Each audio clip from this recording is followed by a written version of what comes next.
Hi, so I am in Canary Wharf with all those banks behind me. And I think that's HSBC, Citi, Barclays, and I think that's JP Morgan in between somewhere around here. And then you have some law firms and the KPMGs and the Deloittes and all that. And so I was here to help a friend manage his flat before his new tenant moved in. And he highly recommended the rooftop deck of his flat because he said it has one of the best sunset view in London. And just look at all of this. I must say he's quite right. He's quite right. But would I buy his apartment? Not really. So let's talk about properties in Canary Wharf. Is this a good time to buy properties in Canary Wharf? And what are the reasons? So I did my Google search on property price trend in Canary Wharf. And I came across this website that claims that it is a fantastic time to buy a property in Canary Wharf. No. And it cited 4 reasons. And I'm going to dissect each of those different 4 reasons, as I always do, and argue my case as to why I think this website is BSing us, and what you can do to protect your own money when you buy a property here in London. So the website claims that the first reason why Canary Wharf is a good buy is improved transport link in the form of Elizabeth Line. So Elizabeth Line was opened in 2022 in Canary Wharf, and as we speak, in 2025, it has already been 3 years. So whatever price improvement would have been captured in the property price already. So remember the year, because the year is important, and I'll come back to that later. The second reason why this website claims that it is a good time to buy in Canary Wharf is because of the restaurants and the lifestyle.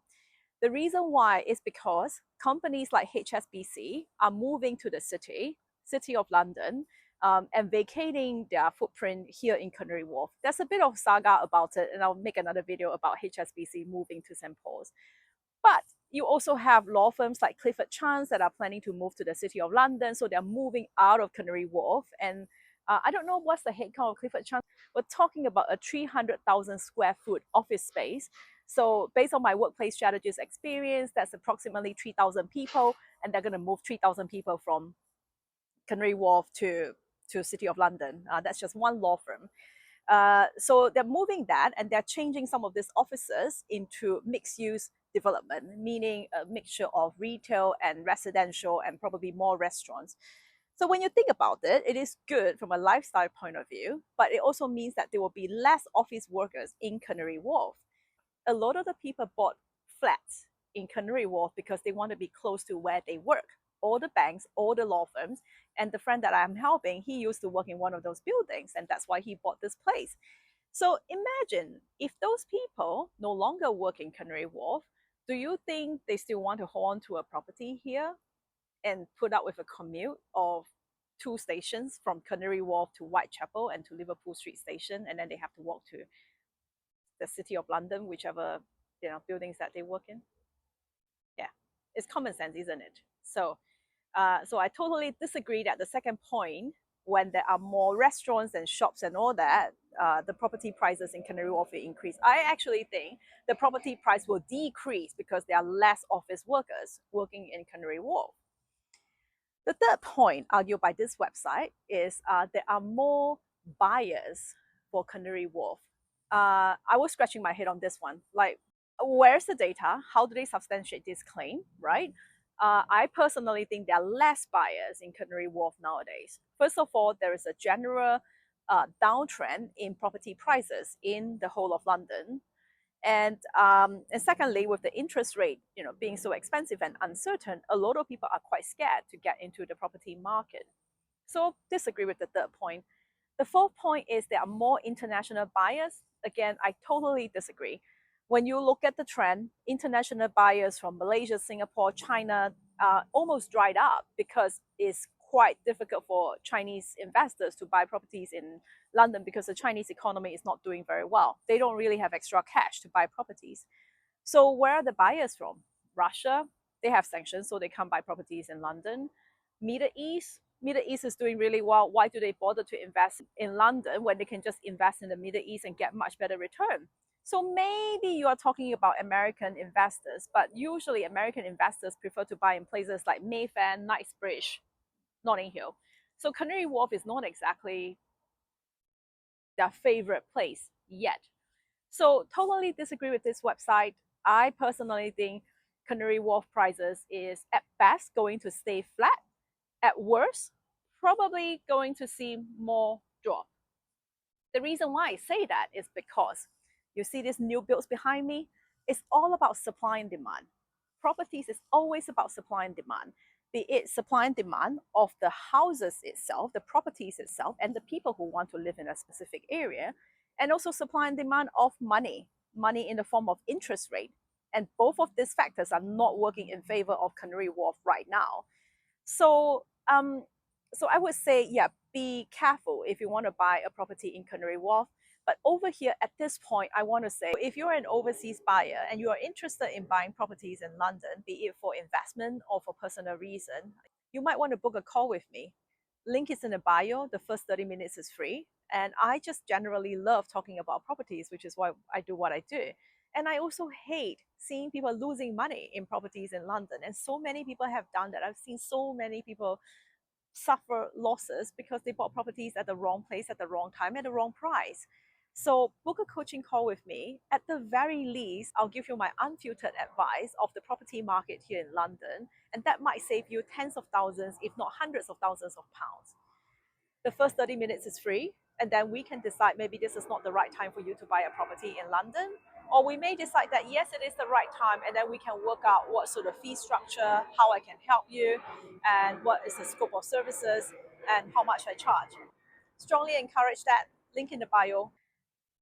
And other statistics about Canary Wharf. So according to Rightmove, the prices of housing in Canary Wharf dropped by 8% in the last 1 year, and it dropped by 19% since the peak in 2021. So this is important. Remember when I said that Elizabeth Line was open in 2022? So property prices as of 2025 in Canary Wharf is 19% below its peak at 2021. So when you think about it, Elizabeth Line doesn't actually make a dent in helping Canary Wharf improve its property prices. So, you need to be a bit smarter when it comes to reading reports like this and really put in information from all different angles to assess whether you're being fed the right information. One thing this report says really made me laugh. And so the website is trying to market a property in Canary Wharf that shall remain nameless. And it says, oh, it's really popular because it's cheaper than properties in Mayfair, Knightsbridge, and Kensington. And I seriously, I nearly spilled my coffee. Let's just put it this way. So if you're in the market to buy a Bugatti Chiron, but you don't have 2.8 million pounds, but you still want a sports car, but you do have good budget. You still have, let's say, about 100,000 pounds.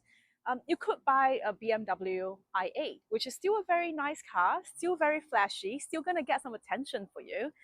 But a BMW i8 is not a Bugatti Chiron. So Canary Wharf is a little bit like that. Canary Wharf would be a BMW i8, and it's still a very nice car, but just please don't make the comparison between these two, because people who know will know these are different.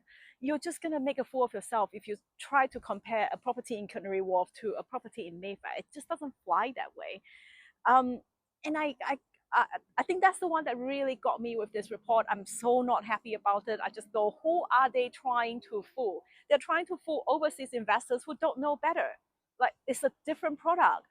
And so again, if you're an overseas buyer, you want to buy a property and you want somebody who have unbiased advice, unfiltered, sometimes a little bit too blunt, unfortunately, link in the bio, just book a call with me, and we chat through what's your situation and how can I help you.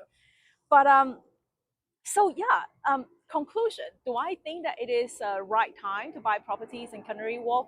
Well, I mentioned how I disagree with the 4 points. Yeah, and the plane has to fly through at this time. I think it is a sign that we shouldn't be buying Canary Wharf right now. But why? I don't think it is a good time to buy. Officers are moving out of Canary Wharf. Canary Wharf is going through a lot of changes right now. They have new build supply coming up, the existing stock sometimes have cladding issues. Once those cladding issues are resolved, those investors couldn't wait to sell. Trust me, the investors have been stuck with the cladding issue for so long that they're just sitting on the sideline, dying to sell their property. And you're going to have a flood of secondhand properties flooding the market. So I personally wouldn't buy any of this like newer flats in Canary Wharf right now. But maybe in a couple of years, the market will turn and it might be the right time. And so I would say, sorry, no to Canary Wharf for now.